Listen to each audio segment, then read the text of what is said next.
Before we play The Falling Frank, please consider subscribing or following us via the links below.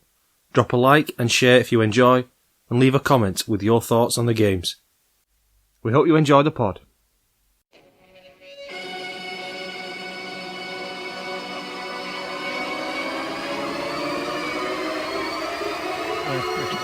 Hi, I'm Tom. I'm Matty. And I'm Lewis. This is the Wigan Way, Wigan's favourite rugby league podcast.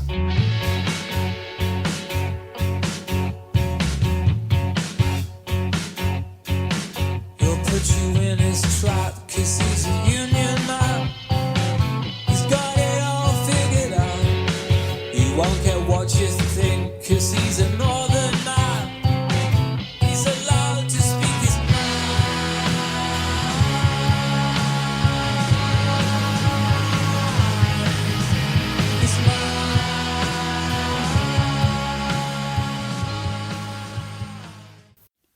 The Wigan Way podcast is brought to you by Cherry and White Pins, a local Wigan Warriors themed pin badge company with a variety of Wigan ranges.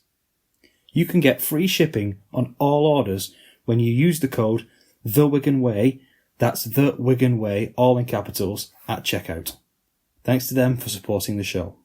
So we are back with another episode of the Wigan Way, this time after a very big win, really important one. Unfortunately, Matty can't join us this week. He's on holiday. Was at the game. He wanted to make that clear that he was there. So it's just me and you, Lewis. How's your week been, mate? It is indeed, just me and me. Yeah, it's been good. First week of the Easter holidays for us, so it's been nice. Got some jobs done in the house. Just come back from the Lake District for a weekend away, which was nice. So obviously been spoiled with the good weather as well. So it's all going good. Hope everyone's had a nice week and enjoyed the nice weather like we have. Yeah. It's been a really good week, hasn't it? It's always better after you win in a big game, and it wouldn't be right not to talk about that immediately. Yeah. No. Obviously, a massive, massive result, so we're not going to waste your time by chatting about our week. 28 points to 12. A win at Hull KR. Not somewhere that we've travelled to great, really. I don't think we travelled to Hull great, to be fair, either, Hull team. No, we've sort of fixed that this year with a win at Hull FC early on, and then a win in, obviously, at Hull KR at Craven Park. Was a really, really good win. One that we needed. I think we needed a bit of a statement win. I think before we had the break, obviously it was coming off a bit of not necessarily a bad run of form, but maybe just not the stand you would expect for Wigan. Obviously losing from having quite what some might say was a very commanding lead at Hull FC in the Cup, to lose that game. We said, didn't we, a couple of weeks ago, I think I used the phrase, was on a bit of a hangover or suffering a little bit of fatigue from Vegas. You could see it took a little bit out of us. I think the week off has definitely given us more energetic, and I think we'll come on and analyse this game try by try, but one thing straight off the off is we look to have a lot more energy about us. Our wrestle was better, we were winning rucks better. Our just meter carries were much better. Yes, people like Miski did come back in, which is always going to help when you need meters, but we just looked a little bit more energised for me, and I think you could tell that straight from the off. Well, while you bring meter making up, shall we go through that to start with? Well, I can tell you now, I've not looked at him, but if Liam Marshall hasn't made the most, I'll eat me one sock. He has made the most, only by 1 metre. Who's second? Jay Field. Oh, yeah, sorry for full back you can expect. But Field ran 205 metres. Abbas Miski came back in. Obviously, he's got an issue with his injury. He's struggling, but it was crucial that he played in this game. Helped Zach Eckersley out a lot, worked really hard coming out from yardage, ran 135 metres. Jake Wardle, 107, was the lowest of the back five. Marshall, 23 carries, 206 metres, an average carry of over 9 metres. Going into some of the forwards, Cade Ellis was immense. A little bit lazy from Cade, he only played 77 minutes rather than his usual 80. 40 tackles and 123 metres. I should say Zach Eckersley, 163 metres. He did have the long break, which led to his try. Yes. One guy that stand out, and he stood out for a long time, Sam Walters. Yeah. 49 tackles, 0 missed tackles, 0 penalties, 13 carries, 115 metres. I'm really impressed with Sam Walters. And I'm glad he got his start. Because I think he's earned it last couple of weeks, coming off the bench. I think you were talking the week, and I think you said he's probably cemented himself now as our third best prop. For me, in my opinion, Thompson's our best prop. Yes. And I think Ethan Havard's our second best. I think that's Yeah. The two starters, the two England internationals. They got the 8 and 10 shirts for a reason, haven't they? Yeah. And I think he's now upped himself ahead of Liam Byrne, ahead of Tyler Dupree, ahead of Patrick Mago, although Mago does do a different role. Yeah, his role's different. So it's maybe not one to consider. I'm not including Cade Ellis in that. He is our 80-minute 13. 13, yeah. I think the form isn't at the minute. I don't think you can dispute that. I think if you said, right, your props named through who do you want at the minute with Havard being injured, you're going to say, well, I want Thompson, definitely. Obviously, I know he was injured for this game, but should be back in a couple of weeks, not a long-term injury. I want Walters. And then really you're tossing up, obviously if Mago's going to take one, do you go with Byrne, do you go with Dupree, or do you go with both on your bench? Yeah. And but I think definitely Walters above his. And rightly so, because he's been really, really good. He's been fantastic. It's a nice question to ask, isn't it? It's a nice conversation to be having to answer. Yeah, definitely. Liam Farrell. Now, I don't think it was his greatest game. I think he had a slow first half. I think he grew into this game. But considering we're saying he didn't have a great game, he missed 3 tackles all game, and that was in the same set of 6. He made 50 tackles. Very important tackles as well. Yeah. When you were watching it, there was somewhere they were just about to pull through, or they hit the lead runner, and Farrell was literally just grabbing him, hanging off the back of him, but manages to not slip off and actually made a tackle and bring him down, which led to a half break. And that can look like a bad tackle, or he's missed a tackle, and it's not. No, it's an important tackle. It's when you're watching it, it's a very important tackle. Very important. I think they all played well, Dukes, to be honest with you. I think Marshall did stand out. I know Ward ended up getting the man of the match because he did score a fantastic try. But I know on Sky Sports after the game they said, I think Jamie Jones-Buchanan picked it because he was doing the punditry. And they said, because they had Marshall and they went, we was going to give it to you. Yeah. But Wardle's try being that good, he's just picked you to it. And I thought, yeah, to be fair, although Wardle had a good game, his try was a fantastic one. Yeah. For me, Marshall will stand out. He was absolutely brilliant this game. I think I'd have gone Cade Ellis, but I couldn't disagree with anyone. There was 5 or 6 that were options to be man of the match. Yeah. Marshall stood out. I think Sam Walters stood out. Cade Ellis. I think there was 5 or 6 players that were phenomenal. Now, the one last thing I want to ask you before we start this game, obviously, Cruz started this game at 9. When they were both playing at the start of the season last year, it was Brad starting and Cruz Lehman coming off the bench. Yeah. Now, that's still the same way that I would go for it. But there has been a bit of a trend, if you look across Super League. Look at Warrington. Starting Danny Walker, your more explosive 9, and bringing Sam Powell off the bench, where, in my opinion, it would always be the other way around. You'd want your creative one on almost the same time as for us, Mago comes on.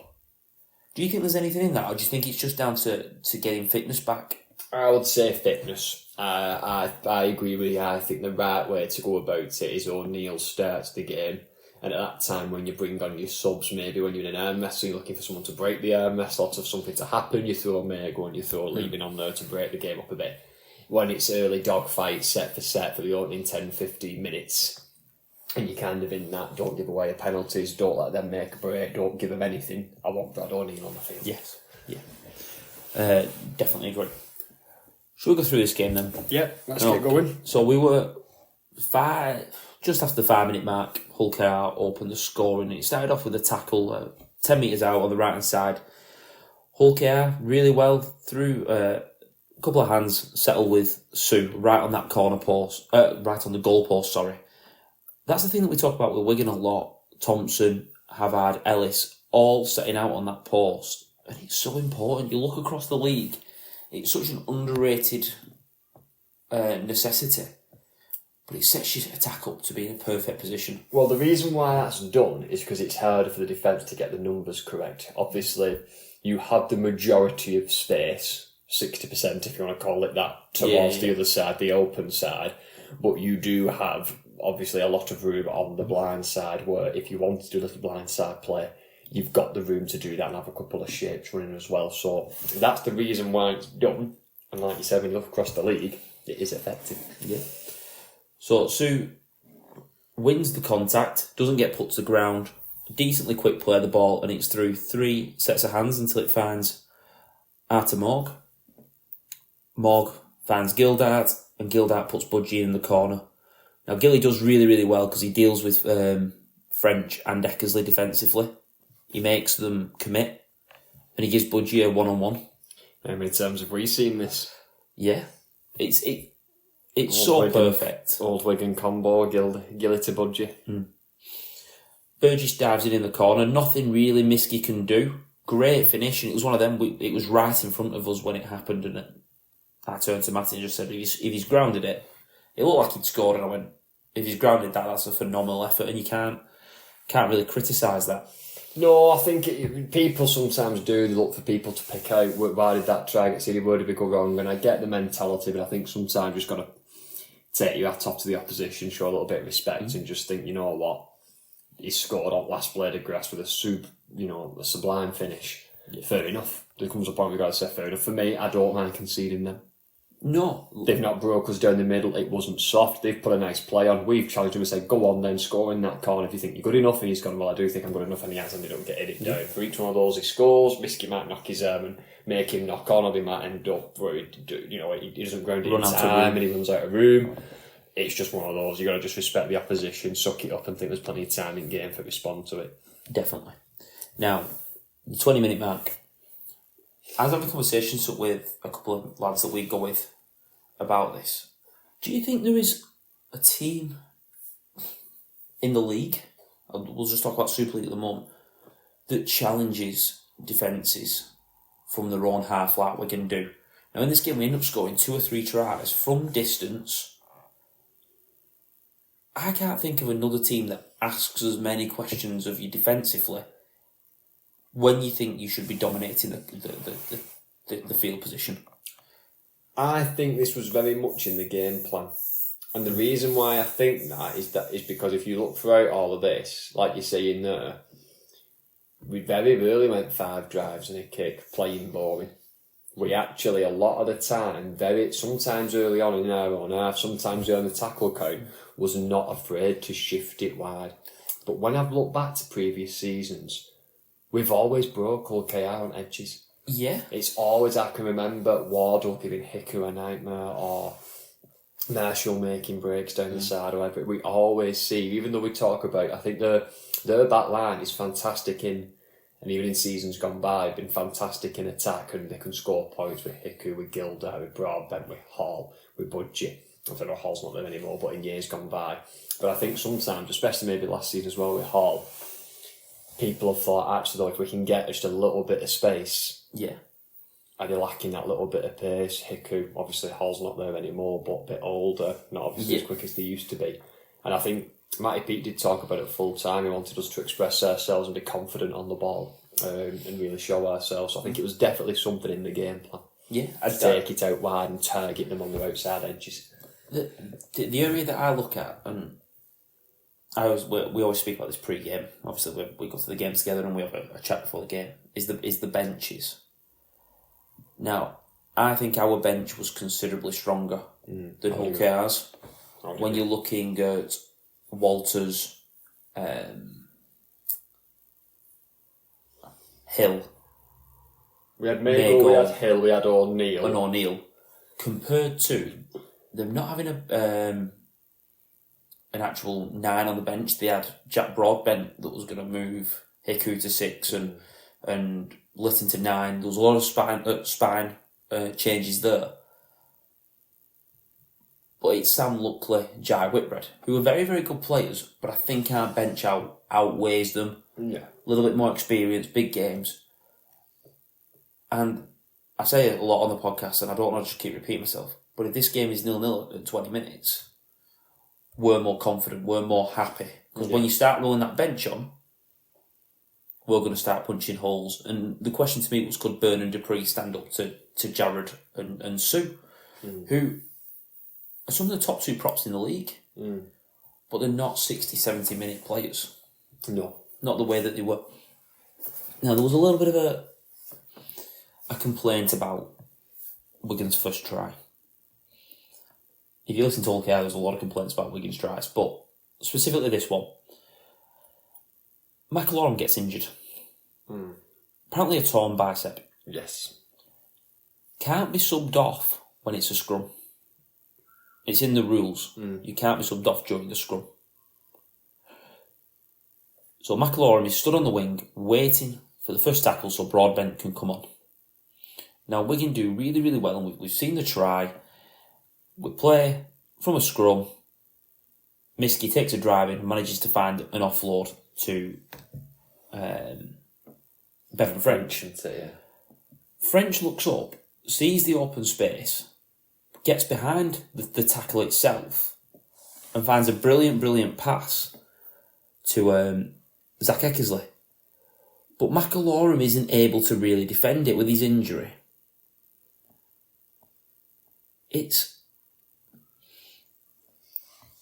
I don't think anyone defends. We're watching it back here as recording this. I don't think anyone defends that though. No. I think even if Broadbent's there or whoever's on the wing, Budgie, if it's left hand side wing or whatever, I think you've just got to credit Wigan here. They decided to play with an offload in their own half. Miski's attracted 3. French plays eyes up, your most hated thing. Gets the winger. Oh yes, alright, it's McIlaurin who's not a winger, but gets the man drawn in, and you've got to credit Eckersley for pushing up on his shoulder, seeing the space there. I think you've got to, like I just said before, you've got to, it's alright going, but McIlaurin's trying to find an excuse, but sometimes you've got to go, you know what was outdone? They've done us with an offload. They got 3 men in it, you got 3 men in a tackle, Miski. Offloaded, because there's 3 men in tackle, it's meant we're short in defensive line. French has seen that, Eckersley's pushed up on his shoulder, and they've scored a fantastic try from their own half. Exactly, that's where I sit with it, and if McIlaurin goes down injured, he gets a green card. Yeah. So he's off for 2 minutes anyway. Yeah. So they'd have been down to 12, which is even harder to defend against. Yeah. I don't think it's an area of complaint. Obviously, Willie Peters mentioned it in his post-match thing, but then said he wasn't making excuses. And that takes it to 6-6. Now, we get back into the wrestle. We start to roll on our bench players. Walters comes on, Brad O'Neill comes on, Mago comes on. I thought we were able to use Mago a little bit better this week. When Mago came on, we were on the front foot, we were making yards, and we used that almost when Sue and Jared came off. But it was Hulky that got the next try. It was one of the bench players themselves, wasn't it? Sam clever with an offload, wasn't it? This one, I think. Started off on the left-hand post. Bit of a carry-up, but luckily he's able to get the ball away. Late offloads kill teams. Yeah, it's one of those. It's one that does actually hit the ground. It's not, he's not passing it to somebody steaming onto it. It's bobbling about a bit, but okay, I can do this with the players. When you've got a back line of, like I say, Gilly, Budgie, May, quality players. They want to see open space. They want to be running at defenders who aren't set, who are a bit disjointed, and that's what offloads do. So yeah, add Mikey Lewis into that, who was injured this game, and defenders have got a recipe for disaster coming at them. Exactly. They get the ball to the left to Tyrone May. They've got a bit of an overlap. They isolate Bevan French, who takes the dummy. May goes through the line and passes to Hiku, who scores. Funny you mentioned Mikey Lewis though, because he was on screen as much as if he played. Yeah, I don't. I get it. He's a superstar of the game. He's English. Sky Sports want to build the game around stars, but too much for me. This, I think there's coming a bit where for me it was taken away from the people who are on the field actually doing the work. Well, he's a 3-time grand final winner, isn't he? Oh no, he's not. He won Man of Steel. He is a superstar, but the guy's not playing. You don't see Bevan French getting pictured when he's injured. No. But that is what it is. Can't do much about that. I think they just wanted to build the game and around stairs, don't they? But like I said, I don't think it was first the people on the field. I think there was a lot of people there. You could have created a narrative around about how good they were playing. Yeah. How, they were soldiering on, how physical the game was, and like you're saying, Kade Ellis there doing 77 minutes. You could have mentioned that. You could have mentioned Liam Marshall in over 200 metres. You could have mentioned, I know they did mention Budgie's sublime finish, but there's things happening on the field that's panning to the injured guy every 5 minutes on Sky Sports. It's not needed at all. That's not the selling point. The guy who's sat in not sat in the stands, he was walking around on the sideline. Yeah. So it's half time, 12 points to 6. How did you feel? I was quietly confident. I didn't think we'd played great in the first half, and I didn't think they could play much better. There was a sense of that thought we've had a lot chucked at us here, and we've managed to. I was always behind 12-6, but I thought we were definitely still in the game. Momentum's a funny thing. I thought when the momentum changed in the second half and we started getting... There was a point where I thought, actually, we've not even had much good ball. No. I tried to come from our own half for scrum. I thought, actually, when in the second half we get some rubber the green and momentum goes our way and we start getting in their half for good ball, then we'll see what it's like. Yeah. I wasn't necessarily panicked. Obviously, yes, it could have been better. We could have been in the lead and a bit more comfortable, but I weren't panicking. I didn't feel like we were hanging on. No, I'd agree with that. Hull KR would have been happy, rightly so. They got a lead, but I didn't feel...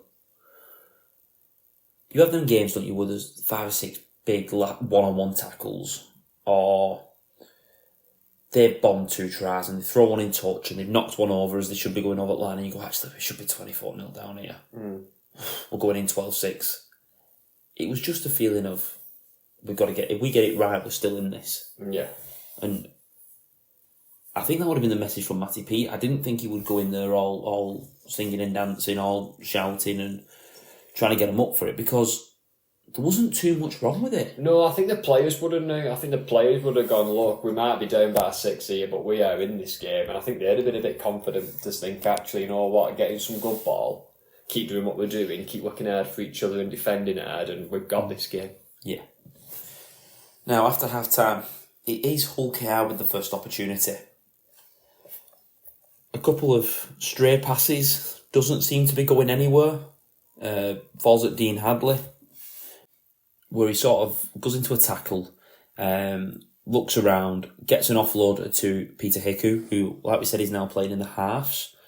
Puts a little bit of a kick behind him. Wigan should deal with it better. That's my first point with this. He used to slip a bit, Miskey, doesn't he? He's getting there and he kind of slips. And yeah, I think Fields getting there and then sort of sees everyone coming and goes and pulls out of it. We shouldn't really let Budgie get a chance at getting the ball down. That should be kicked out. That should be in Rosehead. But even if it's not kicked out, I know you can't... They call it escorting, don't they, or obstructing. It's escort. They call it escorting in the NRL. They call it obstruction here. But there are ways of doing it. You can protect the ball. And we don't protect it well. No. Budgie thinks he gets the ball down. The ref, Jack Smith, sends it up as a try.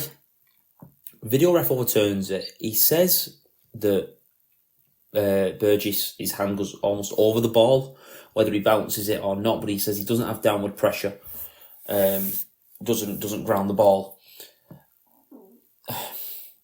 I think that's the right decision. I thought it at the time at the game. I thought his hand had gone over the ball, looking at the screen from a distance.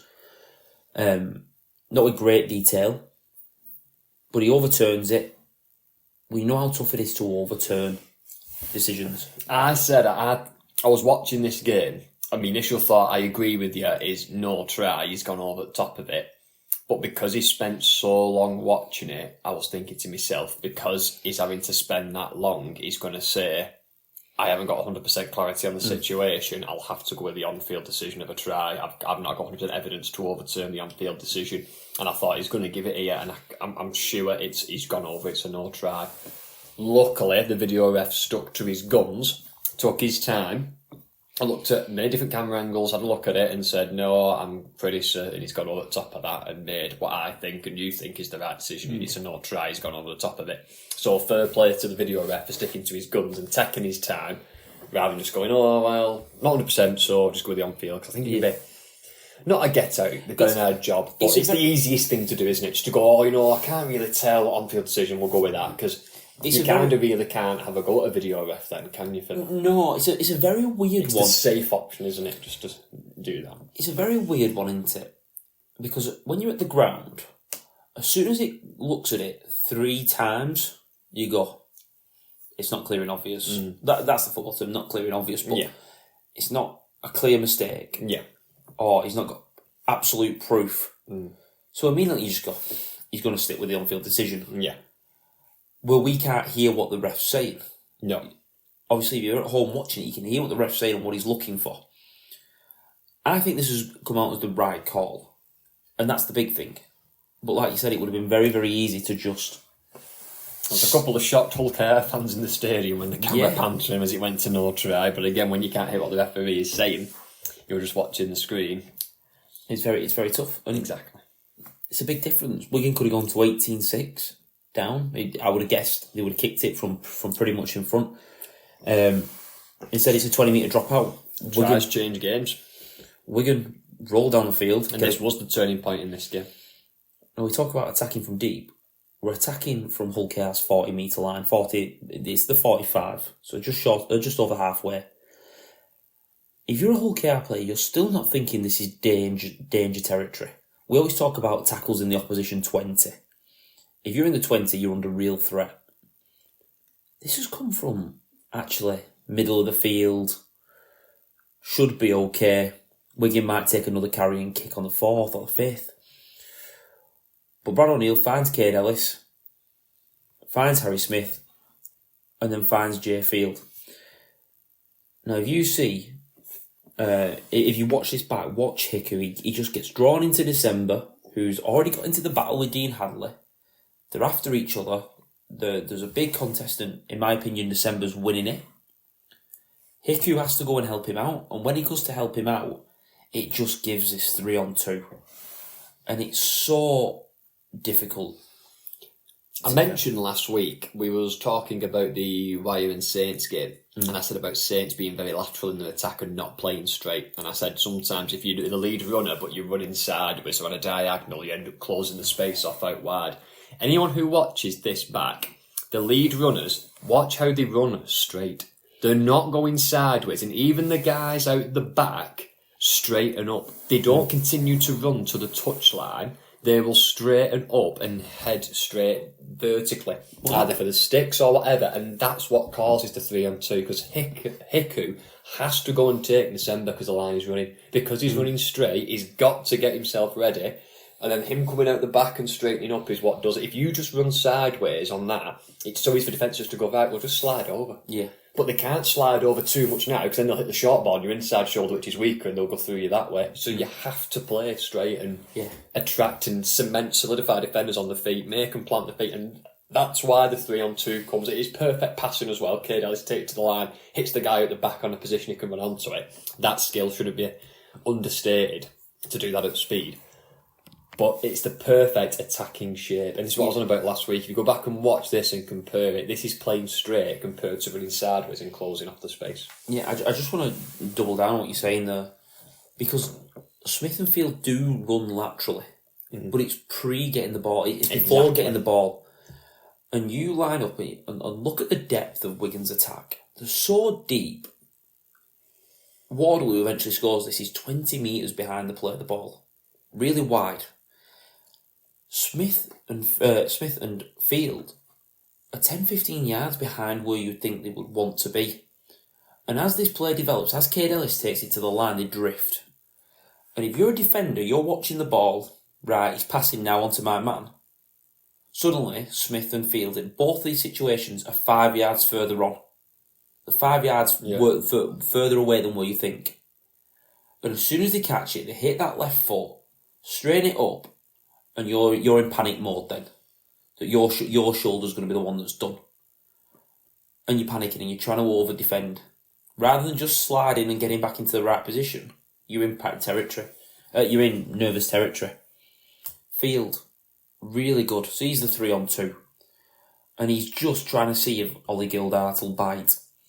He's buying so much time here, just waiting for a bite off Gildart. He gets him involved. Broadbent. We're on the wrong side there, apologies. Gets Broadbent just to bite on him. And then puts Wardle through. Now, Good to see Wardle backing himself here. well, you're not on Twitter, Lewis. Or X as it's now called, we should say. But Matty put a tweet out on the account. And it just said, we commented a few weeks ago. Post Vegas, Wardle's not put his foot down. He's not gone 100%, or it's not appeared to. He did it the other week, and he's done it again today because he has burned 3. I'm not calling them lightning quick. They're not rapid. They're not J Field, but they're not slouches. No. Jack Broadbent, Tom Davis, Artemog have all got 100 plus games in Super League. They're all 26, 27, 28. They're not past the best. And he has burnt them. He has put yards on these guys. Slides in the corner. Now, Harry Smith doesn't convert right off the last blade of grass. But it puts us in a position of 12-10.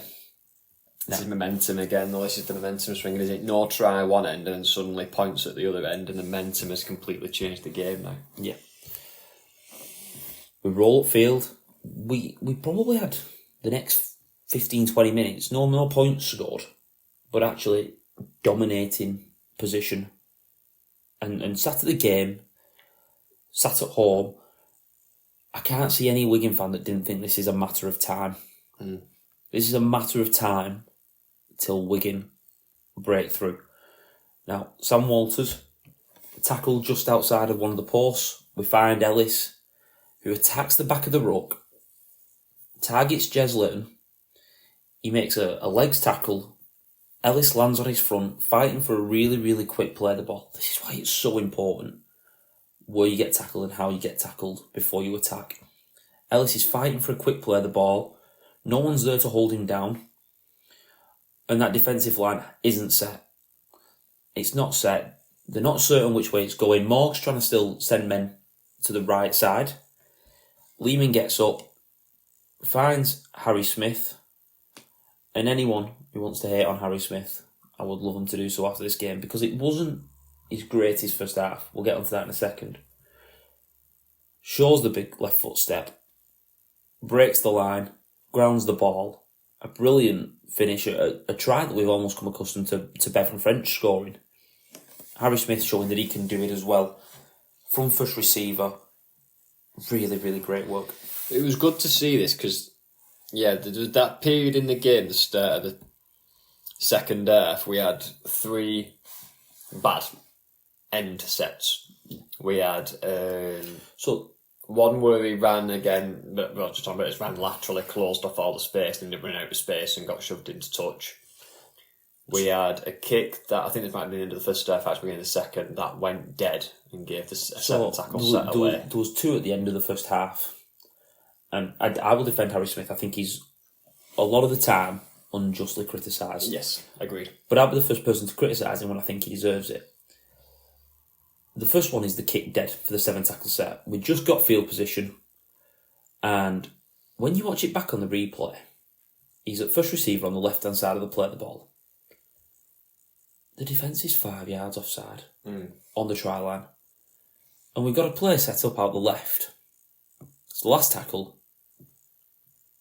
And obviously, when you see faces there, you're not thinking that they're offside. If he runs in and takes a half tackle, he probably gets a penalty. But he panics, sees it, steps back to the open side, and puts that kick in. Now, I would much rather see him just take a drive and turn the ball over 4 yards away from the line. Yes, it's not the attacking threat, but pinhole care down in that end. Yeah. That 7 tackle set was what they ended up eventually scoring off. Yes. Which cost us. The second one from him, I think, was a worse mistake. The one where he ran it out of play. Yeah, we try a fancy short side play that was never on, and he just ends up running into touch. Now, yes, that is bad, but it doesn't give a 7-tackle 20-metre restart. I would much rather take him doing that than him kicking the ball dead. Yeah. In my opinion. Yeah, and it's one of those, like I said before, if the game plan was, which Matty Pete said it was, when you get the ball in your hand, want you to go out there and express yourself. If they're not being instructed, look, I want you to finish your sets in your corners or get to the last tackle in the corner and put an attacking crossfield kick in, play essentially, be boring. If I actually know what play eyes up, play what's in front of you, if that's what the coach has said, then you can't have a go at them when they do that, and it might not be wrong, because him playing what's in front of him on this try and throwing a dummy and putting a big left foot step on is actually what's got us back in the lead in this game. Exactly. So you can't have it just when it suits. It's it's knowing when to do that. And Harry Smith is he's the type of person. He's been even though he's still very, very young, he's been around for a while and he's experienced even though he's still young in rugby league age. Mm-hmm. He'll know himself those end of sets weren't brilliant. But what's good to see is that he's not dwelling it. He's not going to let it dictate the rest of his game. He's forgot about it and he's made up for it, put a step on and scored a try and put us in front. But he scored a try that's the deflator. Yeah. It's still 12-10 at this point. The game breaker, as John Wells used to call it. Yeah, the game breaker. But it's just deflating. Now you're behind. And the moment Wigan get in front, you're thinking, how are we going to score? Because Wigan have defended these situations so well for so long. The last 2-3 years have defended them brilliantly. You're asking, where are we going to get points from? Momentum. It's a funny thing in sport. Momentum. And that's it. When soon's now, now it's the first time we're going to be in front in this game. Their fans are picking up. They're rolling us downfield. Now they're in front on the scoreboard. We've got 10 minutes left. I'm looking at this now as we're watching it. Yep, 70 minutes. Yeah, 70 minutes. We've got 10 minutes left. How do we turn this around? Well, you've got to start doing things that you've not done all game. Well, exactly. Now you're going to start forcing it, aren't you? And this is where it comes from. Now, the next set, I should mention, the next set, we can get the ball. We look like attacking. We finish the set really, really well. Hull KR have got to bring it 80 metres. Tackle 3, they're just over the 30, and they look to spread it really early. This is not something Hull KR have done a lot of in big pressure moments. Yes, they might have done it in games with a 20-30 up and you're trying for points. But when it matters, it's a different pressure. And none of them really commit the line. Minchella does an okay job. Heku takes it to the line, but no one's really committed.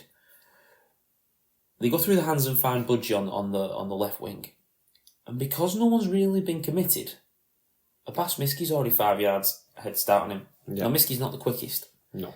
But you give him a head start, I fancy him against most. Yeah. And he takes Burgess to the line, gets a good tackle in, and Burgess, not wanting to let the ball go, just tries to push it back inside. It spins. Bevan French, he is definitely the last person you want on the ball here. Yeah. And that's without a shadow of a doubt. We're not a broken defensive line. Yeah. He steps, finds one, finds two, goes looking. And he's now just sort of thinking, can I get a few extra yards? In my opinion, I would be looking, can I get a couple of yards? Can I find a tackle? Can I do something that gets us on the front foot for the rest of this set? But Jay Field, when this ball comes free, and we've shared this clip on Twitter, it wasn't shown by Sky. Look at how deep he comes from. He's on Wigan's own 30-metre line. I do think, to be fair, I think at the end of the game... Yeah, they showed it at the end of the game. Yeah. At the end of the game, they did review it. I think John Wilkin was talking about it. But I mean, at the time, it just appears that Field pops up from nowhere. But we all knew immediately that he must have travelled some distance to get there. And he gets from his own 30, 25-metre line up to Bevan French in a heartbeat, runs a really aggressive line at the back of a defender, in between two. I think it is May. I can't really tell on the picture. He's trying to deal with Bevan French. He's turned in, as the coach's term would be. And he can't see Field appearing. Field hits this ball with so much pace that it is just game over. As soon as he breaks the line, it's game over. It's intelligence. It's knowing that, knowing that the opportunity could rise from there. He's got no right or no reason to. He could just easily watch Bevan French, jog over, get into shape, ready if the case want to throw it out to the left-hand side or whatever. But he's actually got the rugby IQ to think something could be on here. And we've talked about his engine as well, and sometimes what Field offers you, even when he's injured and French has to go to full back. This is something that we don't really see much of. But again, it's because this is the IQ and being an out-and-out full-back, knowing there's something on here. Or there could be something on. I'm going to get myself in the frame. I'm going to get myself in the picture. And he's got the engine to be sprinting and doing that 80 minutes. And it will be correctly highlighted because he scored. It will be correctly highlighted now. What it doesn't highlight, and most miss, there was 3 or 4 times in this where someone just poked through the line And he didn't get it. and Field is flying up on his shoulder. 100%.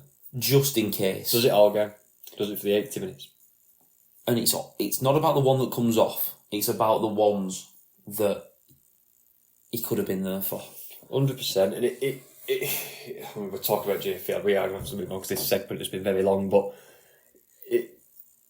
we've seen him score full-length tries, and because of that, that sets his standards so hard. If he doesn't score 20 tries a season, you think he's having a quiet season. Well, he was heavily criticised last year. And this takes away from what he gives you. That engine, pulling upon support players where he has no right or no reason to be in the frame, but he just finds a way to get there using his rugby IQ, his past experience, everything else, but get in there, no sniff out an opportunity that's coming. Let's not forget how good he is in defence, getting his numbers right, making his try-saving tackles. And you know the one thing he's got better at? Organising the defensive line. It's so underrated. I think it's clear as day when Field's not playing for Wigan. The one thing I think he's also got very good at, we saw his defensive work early on with his tackle against Leeds in the 2022 season? I remember which one, I can't remember the season, but I know the incident you're on about. Was unbelievable. We've seen his tackles against Penrith. We've seen him organise defences. We can hear him shout at games. Yeah. We've seen his full... We saw it early on with the Wardle pass, how he times passes, and that's something that's come with just game time. Yeah. This guy's not a 250 game player already. He didn't play much in the NRL. He's come here, he's had 4 seasons here. That's 120 games roughly. He's now adding to that. Ian Lenigan said that he is the cleverest rugby player he's ever seen. Because of players like that, I think. Because of things like that. Now, Wigan's last try. Bevan French takes the tackle on the last. Lehman jumps out from 9, something we've not really seen any of our 9s do for a long time. Remember Sam Powell doing a couple at the end of 2022, I'm going to say. Kicks into open space and he presses Morg. Wigan will be disappointed that he is the only one there pressing and pushing, but it makes Arthur Morg make a silly play. He throws the ball in field to Burgess, who's retreating. He gets a hand to it, but it's a knock-on. And then the players get there. Even though they're not there in the initial moment, they still work hard to get there. Tyler Dupree gets onto the ball, throws it inside, and it lands at Abbas Miski's feet. Crashes over to the line and grounds the ball. Yeah. I don't think there's any issue on the grounding of the ball. No. Even though I've seen that. Miski deserved this, coming back after his injury. Tyler Dupree, I'm really, really impressed in the 70... I just want to confirm the minute. 77th minute, you prop forward. He did a big spell in the first half. He's been on for 15 minutes here already, working hard to get up there. But there was 5 or 6 Wigan players that could have scored this try. Yeah. And that's the crucial thing. It's the fitness level. We talked about the fitness level. And I've said it many a time. If it's 0-0 at half-time, Wigan's fitness will come through. It's the efforts, and we can use all the cliches you want, the 1%ers and all the phrases that you use for it, but it's the efforts that get you in the big games. Yeah. Do you know what I mean? Wigan won all 4 trophies last year because of effort like that. Yeah. Because of all the players doing stuff, because of all those players, when the 50 metres in field, 3 of them get round, hold him up and throw him over the touchline. They're the field supporting when he has no reason to. Those are the players. It's easy to look and just go, look at the squad on paper, it's really strong. They've got superstars like Bevan French in the squad. And yes, of course, all that helps. But effort like that is what gets you in the big games at the end of the season. Yeah. That's where it comes through for you. Exactly. That wraps the game up. 28 points to 12, a big win, really needed. Obviously, the unfortunate news of Luke Thompson not playing. We've got another couple of weeks without him, and hopefully we should see him return. Yeah. So there's still positives to look out here. We've got the return of Thompson, we've got the return of Havard coming up. Then, a month after Neil's that... going to get back in the state and I'll play more minutes soon. Obviously, Yeah. I think we're nursing him back at the minute, aren't we? Yeah. After that, we've got the return of Adam Kieran, which is going to bring another level of experience back into the team. Things are much more relaxed. Yeah, definitely. Well, look, it's easy when you're winning. It's easy to say, but when you're winning big games like that, and you're thinking, and we've got these people to come back, and sport is sport. We might get someone back and lose another, or lose two when we get one back, and that happens throughout the course of a season. Yeah. Rugby league's rugby league, sport is sport, but when you're missing personnel, but you're finding big games to win at Hull KR away on a Friday night, then 100%, this is a massive one. Massive win. Win. So yeah, that wraps up the game. Just one last comment from me. No Eurasia played at the end of the game. Yeah. Give a little respect. Yeah. Just made in that as well, because it's a proper class song, that. It is a good song. It's a brilliant song, and Well, it's maybe- just associated with Hull KR now. Maybe they should listen to them words. Maybe they should listen to them words. And another one. I don't know if you heard it on Sky. Stop crying your heart out before the game. Reference to the documentary. They were talking about that on Sky, and they showed that, and Jenna Brooks asked both coaches about it. She also mentioned the unbeatable phrase, and Matty Pete and Jenna showed a bit of a laugh going, "Oh, have you not learnt your lesson?" Which again, I don't mind. It's corny, it's cheesy, but if it gets, it's a story there, isn't it? It's a narrative to play on and get behind for the cameras. And I think it's one of those, if things happen in sport, don't they? When the passion of the game, especially a game like rugby league, so much passion, physicality, it does get you revved up and it gets you going. So yeah, obviously Matty Pete was a bit frustrated with Willie and his staff on the sideline that last season, trying to get pennies out the ref and whatever, and he's gone over to him. He apologised and he said he rang him up a couple of days later in the fine, and when they asked about it this week, Willie said, "Look, it was a long time ago, it's happened, it happens, Things happen. I'm not going to carry on going on about it. It's done. We respect Wigan, which were two good, and that's how it should be. Two good teams, probably the two top teams in this competition at the moment, fighting it out on a Friday night, and it's good for the sport. And I don't mind coaches getting a little bit. We've had spells where we've had boring coaches. Yeah, boring. Oh, how far can you take this to next week? What's the end goal for you? We're just taking it a game at a time, Jenna. And all these kind of media trading answers and whatever. I don't mind coaches having a little bit of a bit of backstage, a bit of back scenes and what's going on. It adds to it. I don't want coaches kicking off on the sideline. I do still think there's values in rugby league, but I don't think any of those were broken. They've had a bit of a spat, they've done whatever. Pete literally 5 seconds after doing it has gone, "You know what, fair play, I apologise," put his hand out, they've shook hands, they've gone separate ways, he's rang him after. No doubt they'll sure be at some point and they'll be laughing about it. Whatever, it's just, there it is. Definitely. So that wraps it up. Good result, much needed result. Brings Hull KR back towards us, really. We catch them up in the league. We're is it a point or two behind now? And it gives us a little bit more of a chase. Hull KR got a lot to deal with the Challenge Cup still. So it's going to be a difficult few months for both teams. It's going to make Bible round spicy. Yeah. Look into this, obviously we're recording this on a Monday, look into this weekend's fixtures coming up. Saints won as well against Wakefield, Wigan's won. Hull FC will do around the grounds in the next segment, but they had a very big win this week. Hull KR have lost. Yeah. Very tasty. Tasty, innit? Right, we'll take a break. When we come back, we'll be looking at the news.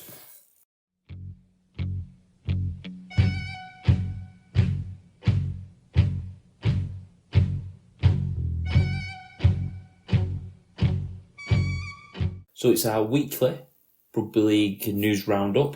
I'm going to throw you over to your host, Lewis Tolton. Thank you very much. A couple of things. It's not that big of a news section this week, to be fair. First one, linking into what we told you last week, we said AJ Brimson has declared open interest that he could potentially play for England. Another guy from Australia has done this, Max King, prop forward of the Canterbury Bulldogs, has put forward, I believe it's his mum who's English, his dad is Australian, I think it's that way around. Mum's English, dad's from Brisbane. He grew up in Brisbane. He is a premiership winner with Melbourne. 27 years old. They're currently playing for the Bulldogs, who's top of the comp. He's basically said, from my understanding, that he loves both sides of his heritage. That he went to England a lot, spent a lot of time in England, by the sounds of it. Loves his mum's heritage. Loves his dad's side with Brisbane and whatnot. And he's basically open to whoever wants to ring him. If someone wants to ring him and have a conversation, then he's open to it. I like it. I think it was definitely a spot we could do with. You think Thompson gets a starting prop shirt for England, don't you? Then you go into either a Havard or a Matty Lees. Morgan Knowles not playing loose and coming on as a sub prop maybe. I think since Tom Burgess has gone from the England setup, there's space there for someone who is a prop forward of NRL quality. Obviously, we're just driving Burgess and Graham, George and Tom Burgess, NRL standard props. I think it'll only help us. I don't want to ruin your next headline, but he is keeping a player out of the Bulldogs team. We'll talk about it. Go on. So the next piece of news which you're referring to is Tom Amon. It's been linked for a while that he's coming back to Super League. A couple of clubs have shown interest, have been rumoured. Hull KR, I saw his name linked with.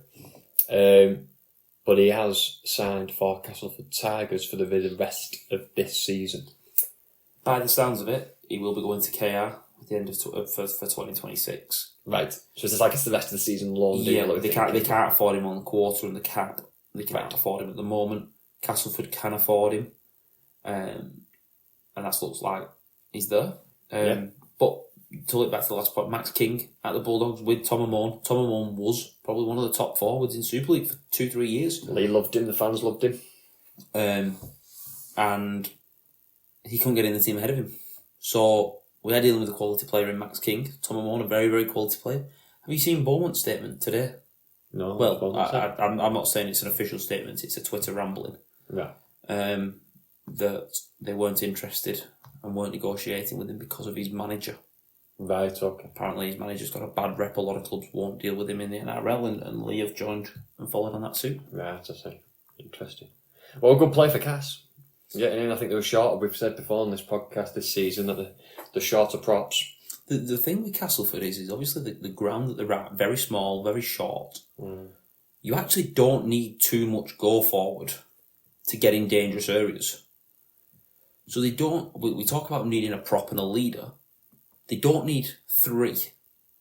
If they can add a couple of players that they've got and bring in Tom Amon to give them some real punch, I think all of a sudden they're getting into dangerous territory. Yeah. And we might see better from Dejanazzi, from Tex Hoy. Yeah, once he set down front foot a bit more. Yeah. Yeah, no, I'd agree with that. Then in McDonald, we had last week or a couple of weeks ago that he signed for Oldham on like a 3-week loan.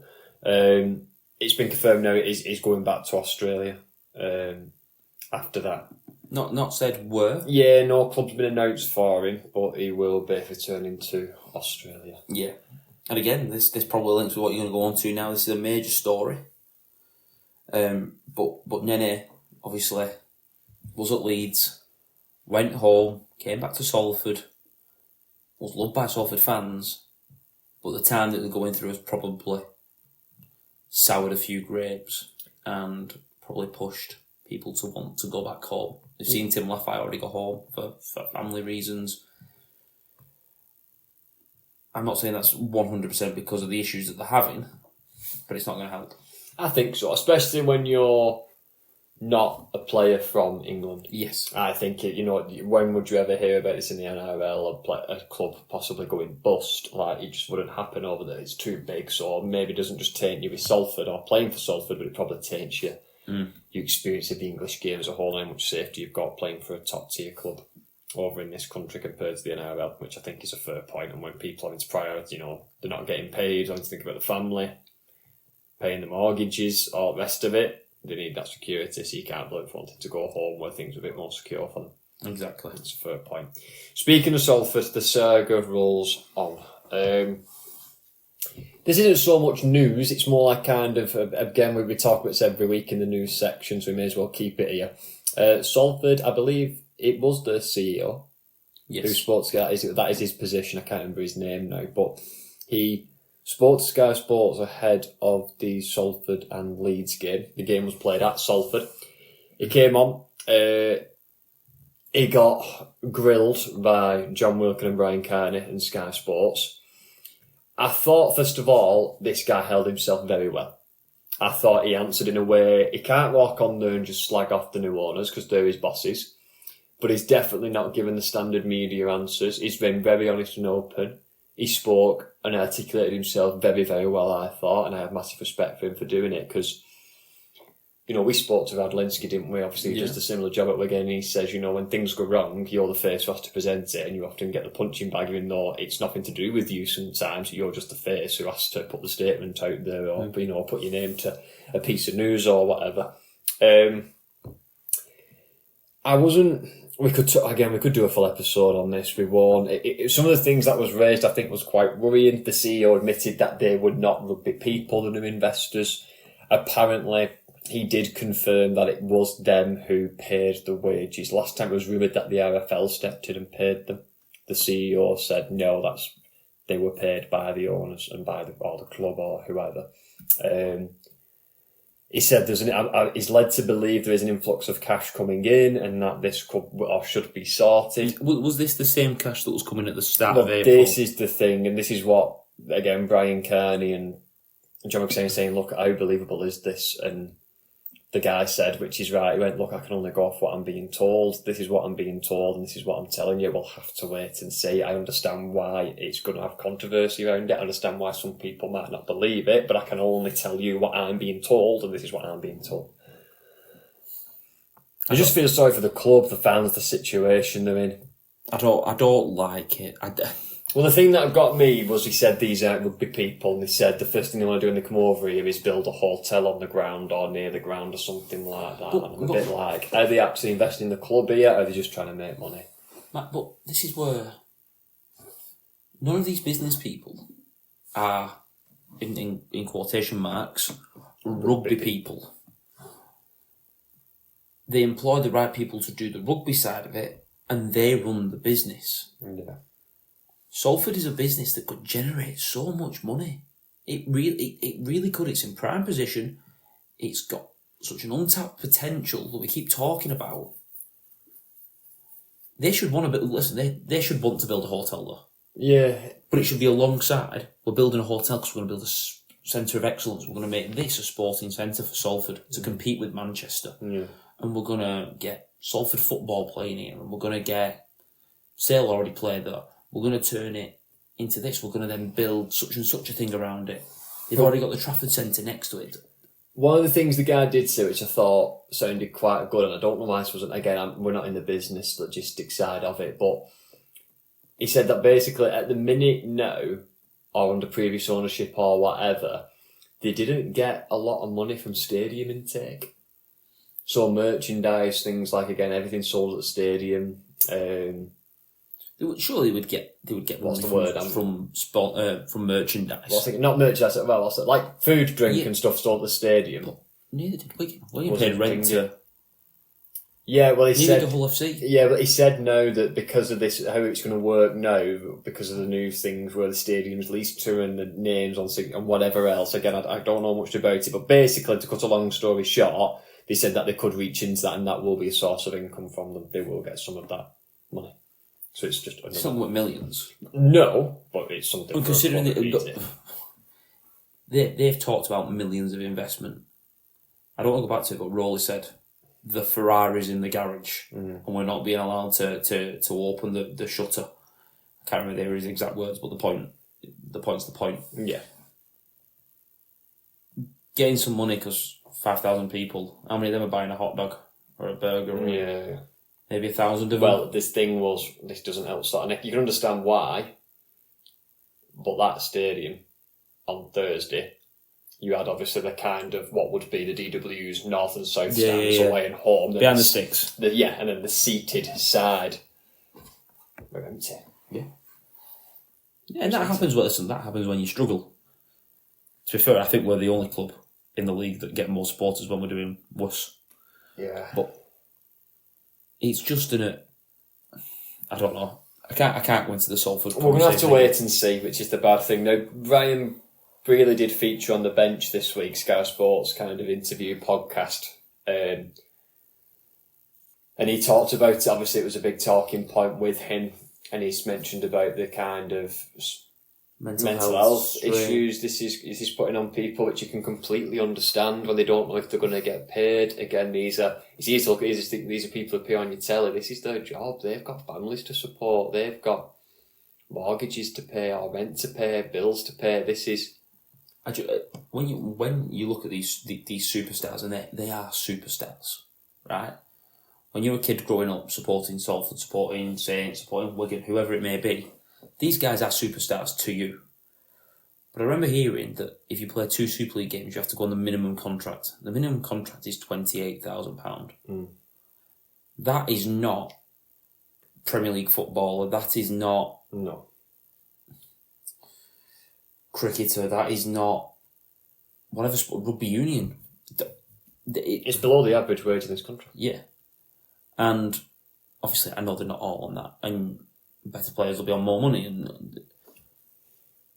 But I've heard about some players and how much they're on, and you go, I won't be getting battered in tackles and having people nail me with a shoulder to my kidney when I'm on that much money. Like, I won't get out of bed.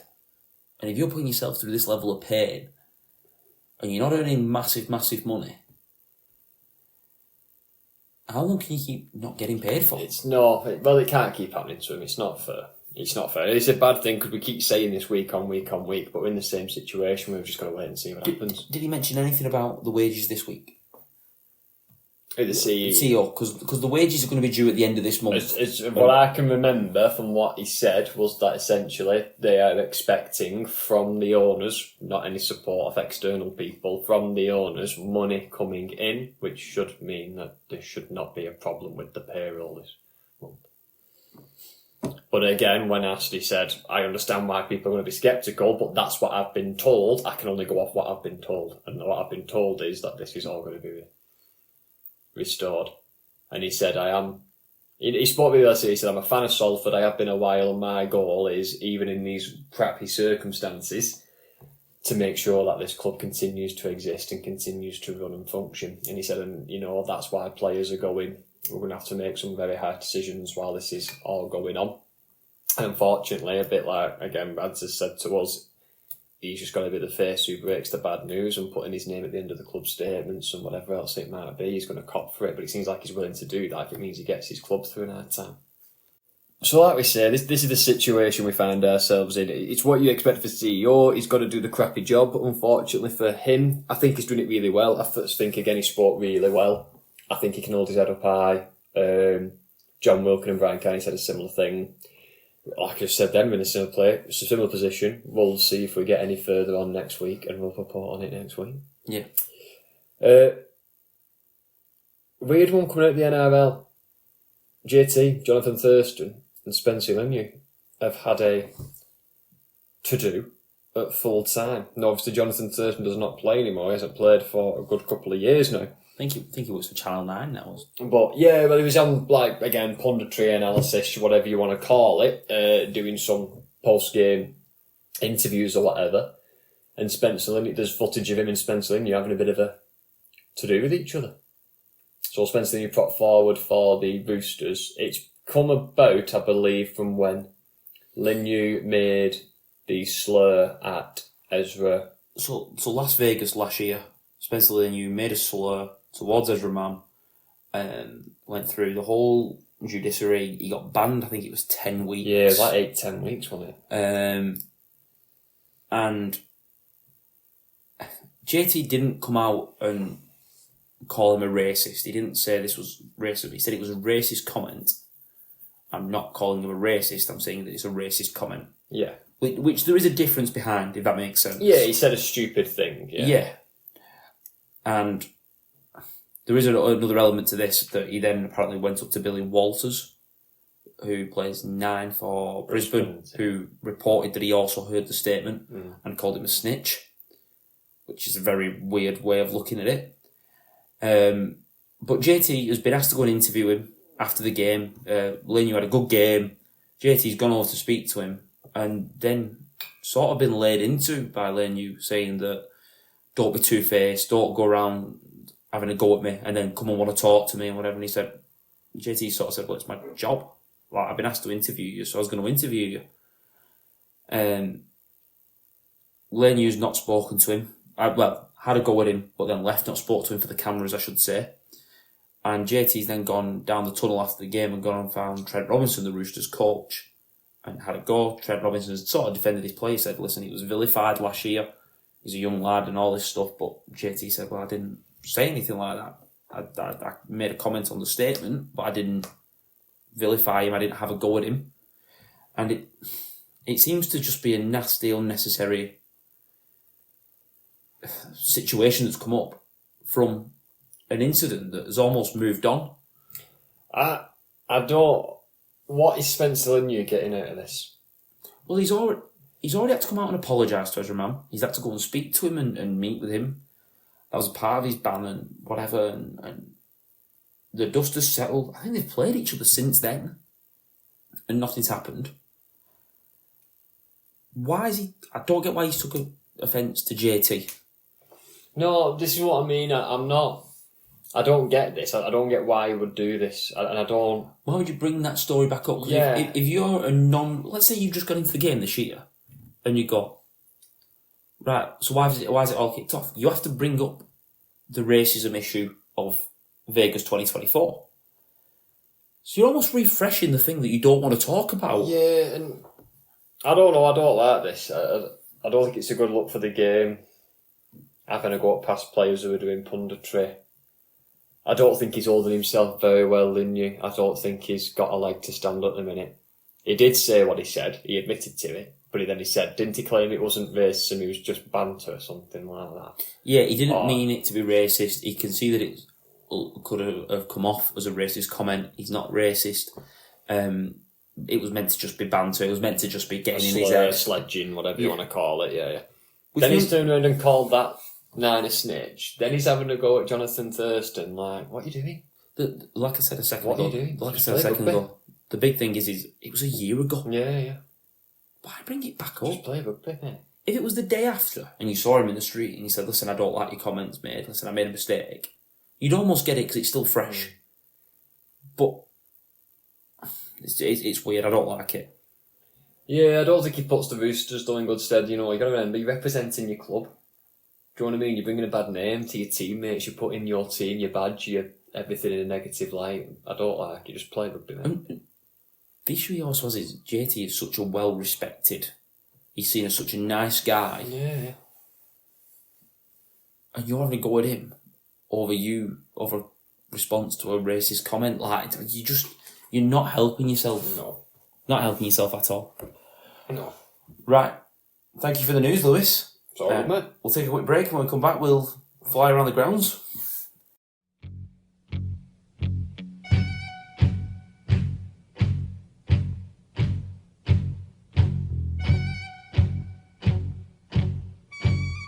So, Lewis, as we do every week, we're going to go around the grounds and have a look at what's happened, really. And we start off on Thursday. You mentioned the game. It was Salford-Leeds.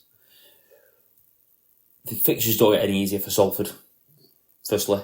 There's no easy fixtures though, and this is what we keep saying now in the Super League. There's besides Huddersfield. And Salford. Well, that's what I mean, yeah, the only thing, Salford, yeah, this is the thing, isn't it? Salford, it's not going to get any easier except for when they play Huddersfield. I think that's going to be a tough game for them. Yeah. Leeds win this 28 points to 0. They were winning 6-0 at half-time. Not great from Leeds. They'll have wanted to put points on. But ultimately, can you be too disappointed? You play bad, you get 2 points on a Thursday, a little bit longer rest than everyone else. Away from home, they keep them at 0. You take from that what it is. Yeah, I think we'll learn more about Leeds in games to come. We'll learn a little bit about them in the opening couple of round 7. Yeah, around And 7. obviously we've had a couple of cup games in there as well, but we'll learn more as the season progresses, I think, with Leeds. Definitely, I agree. And where they're at. We'll learn more about them later on down the road. Yeah. Salford, I hope things get sorted. I'm not saying anything else on that. Yeah, that's it. Right. We played on Friday over in Hull. At the same time, St Helens played Wakefield. St Helens won 26-14. It was 20 points to nil at half time. I'm going to say, yeah, Wakefield a bit of a late fight back for this. But a lot of the things I've seen is a couple of Saints fans saying we played pretty well in the first half. Second half we were poor. We've got to show up like we did in the first half all the way through. Now there was a big change in this. I don't know if you saw the teams for this, Lewis. Tristan Saylor went to fullback. He did. Whitby and Wellesby played in the halves. Whitby is a game controlling halfback. I believe they rated him quite highly as well. He played at Magic Weekend last season, Yes, didn't he? yeah. Well, all I can say about him is one of the guys who I'm mates with really follows academy rugby, reserve rugby. We'll go watching Wigan's reserves everywhere. And he said Whitby's a top player. So that's fair assessment. Jack Wellesby in the halves. I think with Saylor and Wellesby, they've got the similar thing of French and Field, where who best fits were. And watching Saylor in the first 6 weeks, all his good moments were backing up, doing the full-back role. He said that last week, didn't he? He seemed to think he's got full-back elements to his game. I think he's a full-back. You think his game is a full-back? I think he's a full-back. Where I think Wellesby, he's a great player. I think he could play very well at 6, 7. I think he's a very, very good full-back. I think he's a good centre, if he had to play at centre. All them things are brilliant, and it's probably a case of we're a better team if we've got Saylor at full-back. Yeah. And we get more out of him, and Wellesby does his thing. I also think Wellesby's a far better tackler, which you need. But it's going to make next week interesting, this one, because Wigan's obviously come off a big game. Saints have won. Was Lomax injured? I would assume so, given the teams. I don't know. Apparently, I've seen as well, I don't know if this is confirmed, but I think Robertson, isn't it? I can't remember if it's Robertson or Robertson. It's Robertson, isn't it? Yeah, I believe Robertson picked up an injury this game as well, so they're going to be down another man there. Yeah, it's not confirmed whether he'll miss the game. Yes, but I've seen, apparently it was a bad thing to come out of the game, even though they won. Like Robertson could possibly have a bit of an injury. Yeah. But Good Friday's always good, so we look forward to that. Two teams who come off a win, they'll want to keep the good run going. It's going to end for one of them. Yeah. Big game. It's the case, yeah. Got to build some momentum now, these two teams. 100%. Saturday. Earlier kick-off was Hull FC making the trip to Warrington. Now, this is a game I want to talk about. Where does this... We will go into the game and what we think about Warrington and whatever, but I want to ask, where does this leave Hull FC? Because they've beat Wigan. They've beat Wyre away. This isn't as well. This isn't just beating Wyre. Wyre's gone away to Hull on a Thursday night. And Hull's managed to win on a Thursday night. Well, off against Lanky team who's made a long trip. They've gone to Wyre away. Well, Wyre being in alright form, back on the up after they had a bit of a hangover from Vegas. Won the last game. Yeah. Beat Saints. So in good form. Showing good promise. And they've managed to go to Wyre away. And get a win. They've beat Wigan. I'm not certain about how I feel about Warrington. To start with, first of all, because that's the opposition they played. Can I just start with Warrington for a second? Yeah. I look at the results. They've obviously lost to Hull. They had a good win in the Cup. Beat Leeds by 2 points. Beat Saints by 2 points in the league. But then lost to Wakey and us. I've not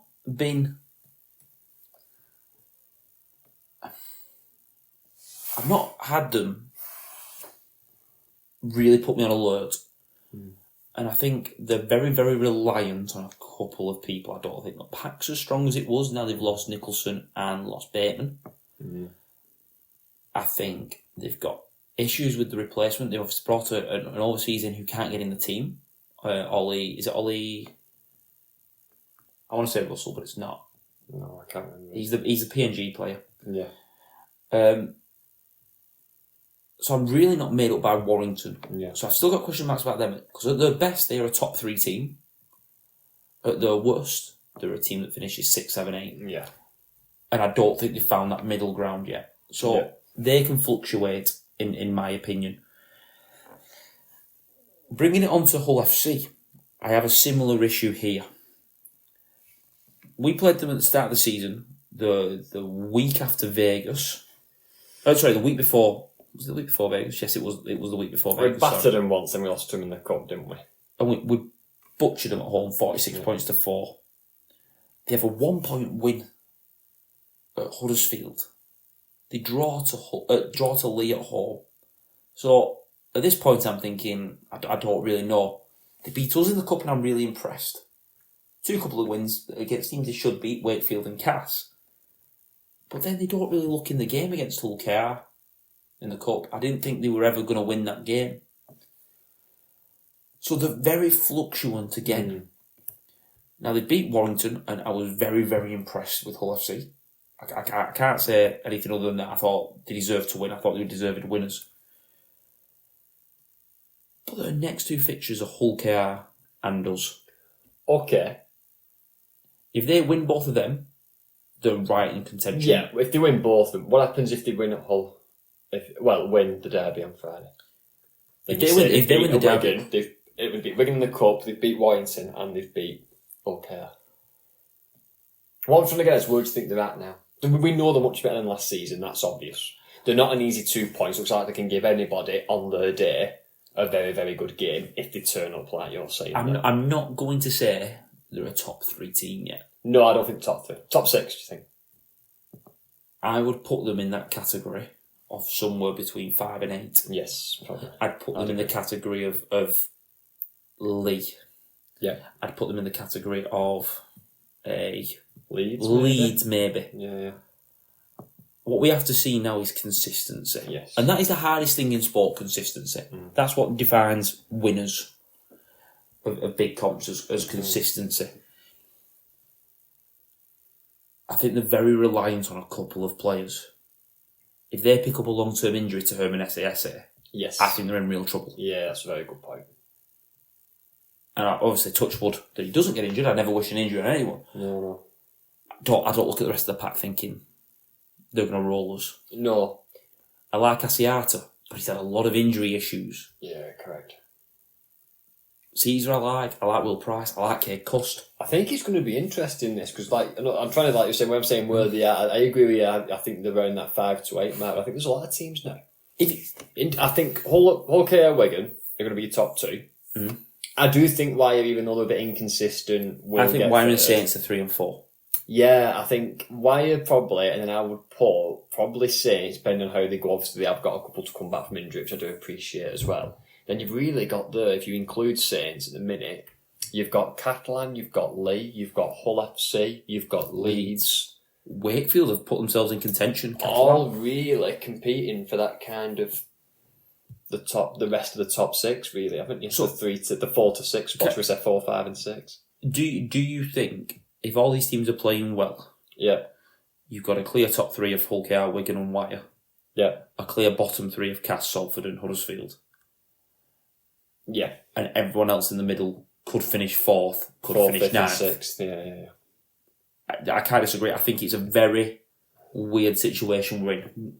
That you've got 3 top, 3 bottom, and you've got that middle ground is remember the middle 8? Yeah.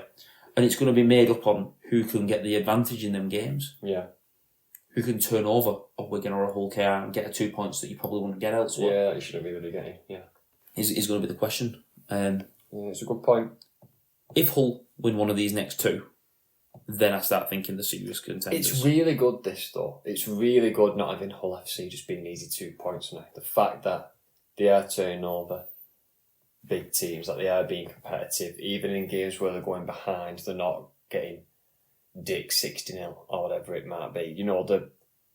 This is good. This is good for the game. It's good for the league. It's what we want, I think. Wire, I think we'll learn about them again a bit, listening to Leeds. Can you respond now? You had a good win against Saints. You then went off the rails a little bit against Hull and you've lost at home. How do you respond? I think we're going to learn probably the next 2 weeks, 2 fixtures, 2 rounds. They've been very up and down. A lot about Wire. Right. Sunday, 8 o'clock kickoff. I love the 8 o'clock kickoff. You've missed a game there, mate. We didn't talk about Cass and Lee. That's what I said Sunday, but I meant Saturday. Sorry, Saturday, yeah. Sorry, I thought you were sticking with Sunday's game. No, it's just Saturday later on, wasn't Saturday, it? Saturday, 8 o'clock kickoff. I really like this. The football had finished, so there wasn't much else on sport. Obviously, this week it was tough because the Masters were on and everyone was watching the golf. Watching Rory. Got his green jacket finally, Grand Slam. Oh, yes. Been waiting a long time for that. Yeah. But actually, most Saturdays, 8 o'clock is a free time, really, while people just wait for match of the day. Yeah. So it could be an area that Super League targets as a promotional thing. 12-0 at half-time to Lee. They win the game 20 points to 6. A needed win. Again, I'm still not made up on Lee. Just with... I don't think there's a balance to the squad. I think they've got some very good outside backs. I like Lamb. I like Armstrong. They've not got an organiser. They're missing a prop, which was why I'm amazed that they weren't in for Tom Amon. If they could just get a couple of things sorted, I think they could solidify themselves as the 4. I think it's going to take a little bit of time, isn't it? I think it's still even around 7. I still think it is a bit early days. And I think with the change they had last season, losing a good couple of players, key players as well as it was pivotal for them, wasn't it? It was when they swung the attack left to right and being that ball playing 13, he was a big person for them. Hardacre was big for them. Could fill in a number of different positions. Yeah. I think it's going to take a bit more time for these players to gel yet. But I do think when they do come good, what they need to do is what they've done here. Yeah. Don't cough up any points you should be getting. Go away to Cass, get your 2 points. You've not absolutely, walked all over them, 20 points to 6, 14 points in the game. Like, that's okay. Get your 2 points, get on. Yeah. Last year they slipped up at Cass and got a draw. Yeah. And that can just mean you miss out on a playoff spot or you miss out on a home draw. Good win, needed win. That's it. Get your 2 points, get home, keep in the training camp, keep gelling, working your combinations, and it'll come good for you towards business end of the season. Last game, Sunday. Catalans win 38 points to 18 at Huddersfield. Sorry, you might have just heard me sigh then, listeners down the microphone, because I don't know what and it's hard, because if they are just, a poor team compared to everybody else, that's just how it is, but what are they offering at the minute? What on earth would make you? I felt about this again, this is why I'm really gutted. Everyone's gutted what's going on with Salford, but I watched the Leeds and Salford game, and I was sat there going like, should I actually be watching this? Like, it's not really competitive. Leeds are going to win. You felt sorry for Salford, but there was a reason why. Yeah, you were, and I think like this is it. If you the Thursday night game was Huddersfield versus insert other team here, I'd be like, do I actually want to watch this, or do I stick down? You wouldn't be watching it because you wouldn't not want to watch it because you felt bad on a team. Yeah. You just think they're awful. Yeah. Like these men lost to Salford. Like Robinson I don't want to put pressure on him, because he's dealing with whatever, and I don't think he was the right choice as coach in the first place. I think he needed a bigger apprenticeship. He's already on the risk of the chopping block. I've not been impressed with the recruitment. All the recruitment was around, they've signed Tom Burgess. If you'd have done that and kept Chris Hill, and kept Luke Yates, I'd be thinking, I like that. You can't carry 3 people's workload. No. They look clueless in attack. They don't look like they know how to defend. They've conceded so many points that it's frightening. And as a Wigan fan, I'm just hoping we can play them sooner rather than later. But without being rude, I don't want them to fix it now. No, this is the thing, isn't it? And you've got to credit Catalan. You can only play what's in front of you. They've got 2 points away from the south of France, but like I say, at the minute, I don't know what Huddersfield are offering. If you said there's a Thursday night game on who's playing Huddersfield, I'd be a bit like, I don't know, would I want to watch darts? Would I want to watch the golf if there's a golf event on Thursday? Like, do you know what I mean? And it sounds awful as a rugby league fan, but I don't want to sit there bored. I hate when people say they don't bring away fans, right? You should not be bothered about away fans. Look at the NRL, they don't care how many away fans there are. How could people say, well, Catalans don't bring away fans when they fill out their home stadium and then you look at Huddersfield and there's 3,000 people on? That is embarrassing for the game. And I'm at the point now where I don't care that it's the home of rugby league. Because clearly Huddersfield's moved on. Yeah. And I feel bad for Ken Davey. I feel bad for them fans that go. And maybe when they obviously going to go move to the Shea for a few weeks, for a year while they build the stadium and they do all this stuff, I feel bad for them. And I hope that fixes it. Yeah. But I can't see it. I just can't see it. We could be critical of Ian Watson when he was there, the things he said and the way that he played or whatever. But you could see they were working towards something. Then the wheels fell off. Yeah. I actually don't know where they're going. Yeah. How does this situation fit? You can change your coach, but I don't really know what it's going to do. But you bring Craig Bellamy in. Do they start winning games? No, they don't. You bring in Mal Meninga. He doesn't fix this. He doesn't fix Huddersfield. Do they need a Hull FC? New coach, new squad, literally just rip it apart from start to bottom, do you think? Yeah, but why would you go? Well, this is that's at least Hull FC, you're looking. There's 15,000 fans there. Every you got something to build up. You got a fan base. You've got some finances and some money. You've been relatively successful. You've won. Yeah. Challenge Cups in the past. Where would you rather go and play? Cass or Huddersfield? Yeah. I'm going Cass. Yeah. No offence to bring Castleford into this, but I'm just picking a team at the bottom. I'd rather go Wakefield. I'd rather go Salford. I think I would rather go to every other 11 clubs. Yeah. Than go there. Yeah. I'd rather go to the Championship. There's clubs in the Championship that I'd rather play for. Yeah. And that says a lot. Yeah, it's a fair point though. I get why you're saying it. It's a fair point. Catalans, sorry, we should mention them.